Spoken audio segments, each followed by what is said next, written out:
Hello guys, आज हम बात करेंगे पीकी ब्लाइंडर्स की। डैम, बहुत ही बढ़िया शो है। प्लीज़ इसे एक बार ज़रूर देख लेना। ठीक है, पीकी ब्लाइंडर्स एक British period crime drama television series है जिसे स्टीवन नाइट ने लिखा है। ये फिक्शनल स्टोरी एक रियल गैंग के ऊपर बेस्ड है जिसका नाम भी पीकी ब्लाइंडर्स था। और स्टीवन नाइट ने बचपन से ही ना इस गैंग की कहानियाँ सुनी थी अपने घरों में, घर के बाहर नहीं उस टाइम पे। तो इसी को लेके इन्होंने ये राइट कर दिया और इस पे सीरीज़ बनी है, जैसे कि गैंग्स ऑफ वासेपुर को अनुराग कश्यप ने वो सब सुना था ना, और उसकी स्टोरी लिख दी थी उसी टाइप से, सेम टू सेम। रियल में ये पीकी ब्लाइंडर्स गैंग 1890 से लेके 20th सेंचुरी के बीच में एक्टिव था। और ये इस टीवी सीरीज़ में जो टाइम पीरियड लिया गया है, ये लिया गया है वर्ल्ड वॉर के एकदम बाद का। ये कहानी बर्मिंघम इंग्लैंड में दिखाई गई है, जहाँ वर्ल्ड वॉर फर्स्ट के बाद एक क्राइम फैमिली शेल्बी ऑपरेट कर रही है। और इस सीरीज़ के अभी तक 5 सीज़न आ चुके हैं और सारे इतने अच्छे हैं ना, मतलब भाई भाई क्या बताऊँ यार। और जो इसका 6th सीज़न है उसकी अभी शूटिंग चल रही है, तो उसकी अभी डेट फिक्स नहीं हुई है कि कब तक आएगा, बट बहुत इंतज़ार है कि जल्दी से आ जाए। और दुख भी है क्योंकि ऐसे कह रहे हैं 6 सीज़न लास्ट होगा यार, मतलब मन ही नहीं कर रहा है कभी ख़त्म हो। खैर जल्दी आ जाए जो भी है। तो अब शुरू करते हैं एपिसोड 1 ऑफ सीज़न 1। तो इसके स्टोरी में दिखाते हैं थॉमस शेल्बी एक घोड़े पे बैठ के आ रहा होता है। अरे इतना क्यूट, हॉट, सेक्सी लगता है। तो वो एक बस्ती में जाता है और वहाँ पे एक चाइनीज़ गर्ल से अपने उस घोड़े पे ना वो मैजिक मतलब करवाता है। और सब देखते हैं वहाँ पे, जितने लोग थे उसको छुप के देख रहे होते हैं। और वो वहाँ से कह देता है कि ये घोड़ा रेस करेगा। और सबको तो ये लगता था वो लड़की मतलब विच है, जादूगरनी टाइप है, कि अब यही घोड़ा रेस में जीतेगा। और वो कह देता है कि और किसी को मत बताना, बट तुम लोग बैटिंग कर सकते हो इस पे। मतलब उसका बैटिंग का बिजनेस था, घोड़ों पे बैट लगवाता था। समझ रहे हो, बस इंडिया में ही अंधविश्वासी नहीं होते, पूरी दुनिया में मिल जाते हैं। फिर टॉमी का भाई फिन दिखाते हैं। फिन अभी मतलब काफ़ी छोटा है उम्र में, और उसका एक छोटा भाई और है जॉन शेल्बी। वो इतना छोटा नहीं है, वो भी सेक्सी है। और उससे और बड़ा है आर्थर शेल्बी, वो थॉमस से भी बड़ा है।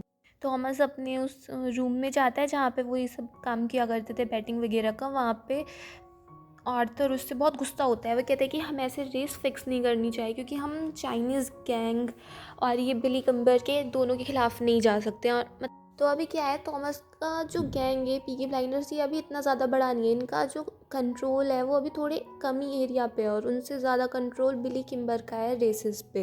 इसीलिए आर्थर अभी नहीं चाहता था कि वो लोग अभी बिली किम्बर से दुश्मनी मोल लें। Inspector Chester Campbell Peaky blinders के लिए आ रहा होता है, ऐसे ट्रेन में बैठा हुआ दिखाते हैं। और उसके पास पीकी ब्लाइंडर्स की फ़ाइल होती है, और उसमें एक फ़ाइल फ्रेडी थॉर्न की भी होती है। फिर फ्रेडी थॉर्न को दिखाया जाता है कि वो कौन है। फ्रेडी एक कम्युनिस्ट था, और उस टाइम पे ये हो रहा था कि जो फैक्ट्री के मालिक थे वही सारा प्रॉफिट ले जाते थे, और जो वर्कर्स थे सारा काम वर्कर्स करते थे और उनको बहुत ही कम पैसे मिलते थे। और कम्युनिस्ट इस बात में बिलीव करते हैं कि हमें एक ऐसी क्लासलेस सोसाइटी बनानी है जिसमें फैक्ट्रीज़ या जितनी भी प्रोडक्शन यूनिट्स हैं इन पे पब्लिक का भी बराबर कंट्रोल हो, यानी कि वर्कर्स को भी उनके काम के पूरे पैसे मिले।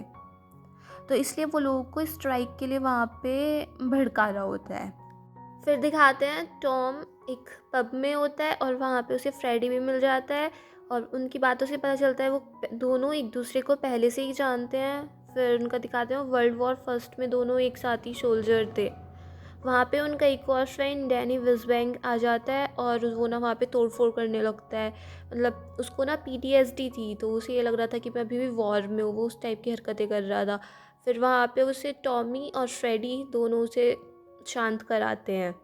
फिर दिखाते हैं शेल्बी फैमिली एक मीटिंग ऑर्गेनाइज करती है जिसमें होती है आंट पॉली की एंट्री। और आंट पॉली जो है बिल्कुल बैडएस है, टॉमी से तो बिल्कुल नहीं डरती। मतलब इस घर में जितने आदमी हैं वो किसी से नहीं डरती। और वहाँ पे एडा शेल्बी दिखाते हैं, वो इन शेल्बीज़ की सिस्टर है। और वहाँ पे और भी लोग होते हैं, टॉमी, आर्थर, जॉन, और भी उनके वहाँ पे गैंग के लोग होते हैं। और वो मीटिंग करते हैं, तो उस मीटिंग में उनको पता चलता है कि एक नया कॉप पुलिस वाला आ रहा है। आंट पॉली को थोड़ा फ़ील होता है कि टॉमी हमसे कुछ छुपा रहा है, तो वो चर्च में जाके टॉमी से पूछती है कि क्या हुआ बताओ? उसको थोड़ा प्रेशराइज़ करती है। फिर टॉमी बताता है कि जब हमें मैंने अपने आदमियों को एक मोटरसाइकिल की क्रेट लाने के लिए कहा था, बट क्या हुआ कि वो गलती से एक दूसरी क्रेट चुरा लाए और उस क्रेट में machine gun, semi automatic rifles, pistols, बहुत सारा एम्यूनेशन वगैरह है। और पॉली एकदम से शॉक्ड हो जाती है। वो कहती है कि अभी कहाँ है वो? तो टॉमी बताता है कि अभी भी वो चार्ली के यार्ड में ही पड़ा हुआ है। तो पॉली कहती है कि जल्द से जल्द तुम इसको फेंक दो। उसे पॉली बताती है कि अगर तुमने उसको कहीं बेचने की कोशिश भी की ना, तो पुलिस तुम्हें छोड़ेगी नहीं, और कहीं भी तो तुम बस उससे सबसे पीछे छुड़ाओ, इस चक्कर में मत फंसो। क्योंकि उस टाइम पे क्या, क्योंकि वर्ल्ड वॉर फर्स्ट के बाद ऐसे बहुत हो गया था कि जिसके पास भी अगर कुछ मिलता था, थोड़ा बहुत भी एम्यूनेशन होता था, तो यही लगता था कि ये फिर से कुछ ना कुछ करने वाला है, तो पुलिस उससे पहले ही उसको पकड़ लिया करती थी। तो इसलिए पॉली कही थी, अगर तुम्हें किसी को ये पता चल गया कि तुम्हारे पास ये सब कुछ है, तुमने ये सब चुराया है, तो तुम्हें फांसी हो जाएगी और हम कुछ भी नहीं कर पाएंगे। फिर दिखाते हैं एडा चुपके से फ्रेडी से मिलने आती है, और जहाँ वो फ्रेडी से मीटिंग करती है, उनका मतलब अफेयर चल रहा था सबकी पीठ पीछे। और एडा उसे बता देती है कि एक कॉप आ रहा है और तुम भी संभल के रहना। फिर वो दोनों किस करने लगते हैं, और वही वही वही वही एक न्यू एंट्री होती है ग्रेस की।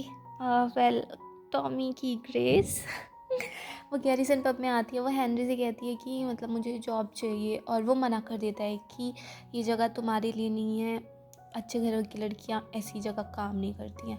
बट वो उसे इम्प्रेस कर देती है और वो उसे रख ही लेता है आखिरकार। फिर दिखाते हैं आर्थर दो औरतों के साथ मूवी देखने जाता है, और जहाँ पुलिस उसे पकड़ लेती है, और चेस्टर कैम्पबेल उसे खूब मारता है, बहुत पूछता है, बेचारी की बड़ी बुरी हालत कर देता है। और आर्थर उसे कुछ बताता ही नहीं है, मतलब उसे तो खैर कुछ पता भी नहीं था। और रॉबरी के बारे में वो पूछता है, बट उसे तो कुछ पता ही नहीं था, तो वो कुछ क्या मंगवाता वो, तो वो क्या बताता उसे। फिर वहाँ थॉमस रम मंगवाता है, और उसे ग्रेस एंड हैरी सर्व करते हैं, जहाँ पे ग्रेस पहली बार थॉमस से मिलती है, और वो उसे पहली लाइन कहता है, आर यू होर? क्योंकि अगर तुम नहीं हो तो तुम बहुत गलत जगह हो। The first impression is like that. फिर वो चला जाता है, हाँ, उसको एक ऊपर से नीचे एक बार देख के वहाँ से थॉमस चला जाता है। फिर हैरी कहता है कि टॉम से दूर रहना, कोई बात मत करना, और ये तुम्हारे लिए सेफ नहीं है, उससे दूर ही रहना। घर पे शेल्बी फैमिली आर्थर की मरहम पट्टी करते हैं। वह आर्थर कहता है कि कैम्बेल ने हमारी हेल्प मांगी है रॉबरी के सामान को ढूंढने में, और हम कम्युनिस्ट के साथ भी नहीं हैं, तो हम उसकी हेल्प कर सकते हैं। फिर दिखाते हैं फ्रेडी एंड एडा दोनों एक साथ होते हैं। फिर फ्रेडी उससे पूछता है कि टॉम के बारे में क्या कुछ नहीं वो है, खबर वबर क्या चल रहा है आजकल। और एडा कहती है कि तुम्हें मुझसे ज़्यादा इंटरेस्ट तो यार पॉलिटिक्स में ही है। और वहाँ पे फ्रेडी कहते हैं कि एक दिन हम दोनों फिर से सेम साइड होंगे, और वो भी मेरी तरफ ही होगा। रात को टॉमी सो रहा होता है और उसको वो सीन याद आ जाता है वॉर में, जब वो एक ट्रेंच के अंदर बंद थे, उन पे हमला हो जाता है, और यही नाइटमेयर फिर टॉम को सोने नहीं देता है। और वो खिड़की से बाहर झाँकता है तो पुलिस वहाँ पेट्रोलिंग करती होती है, और डैनी गलती से एक आदमी को मार देता है, मतलब वही पीटीएसडी में उसको लगता है, और वो एक आदमी को वहीं मार देता है। फिर चर्चिल से कैम्बेल मिलता है, जहाँ चर्चिल उससे पूछता है गन के बारे में कि क्या पता चला, और कैम्बेल कहता है कि गन चाहे किसी के पास भी हो, IRA वो आयरिश रिपब्लिकन आर्मी, या कम्युनिस्ट, या लोकल क्रिमिनल गैंग के पास क्यों ना हो, मैं ढूंढ ज़रूर लूँगा, आप चिंता मत करो। चर्चिल कहते हैं गन चोरी वाली बात बाहर नहीं आनी चाहिए, चाहे कुछ भी हो जाए। गन्स को दूसरी जगह ले जाने की तैयारी हो रही थी, और वहाँ पे टॉमी वो चार्ली के यार्ड में थी ना, चार्ली से कहता है कि मैंने अपना माइंड चेंज कर दिया, अभी एक सीक्रेट वेयर हाउस में जाएगी। पहले तो यही था ना कि गन्स को वो कहीं डंप कर देंगे और पुलिस उनको वहाँ से इजीली ढूंढ लेगी, मगर अब थॉमस का मन बदल चुका है, और वो नहीं चाहता कि ये गन्स उसके पास से जाएं। और वो चार्ली भी उससे कहता है कि तुम क्या कर रहे हो, पागल हो गए हो क्या, क्या तुम एक और लड़ाई के लिए तैयार हो? और टॉमी कहता है कि कोई जब इतनी ज़्यादा वैल्यूएबल चीज़ हमारे पास आती है तो हम उसे फेंकते नहीं हैं। फिर म्यूज़ियम में दिखाते हैं कैम्पबेल एक स्पाई से मिलता है जो उसने टॉमी के लिए भेजी हुई है, गेस व्हाट, ग्रेस। तो ग्रेस उसकी वही स्पाई है। वो वहाँ पे उनकी जानकारी निकालने के लिए गई हुई है कि उनके पास रियल में वो गन्स हैं या नहीं है, अब सिर्फ वो झूठ बोल रहे हैं। जहाँ वो कैम्बेल को बताती है कि आर्थर पीकी ब्लाइंडर्स का हेड नहीं है, थॉमस है, और थॉमस ने वॉर में मेडल्स भी जीते हैं। और कैम्बेल उसे वहाँ पे एक लिस्ट दे देता है कि ये गन के नंबर इनसे मैच कर लेना, अगर तुम्हें कोई भी गन मिलती है तो हमें पता चल जाएगा कौन है फिर वो।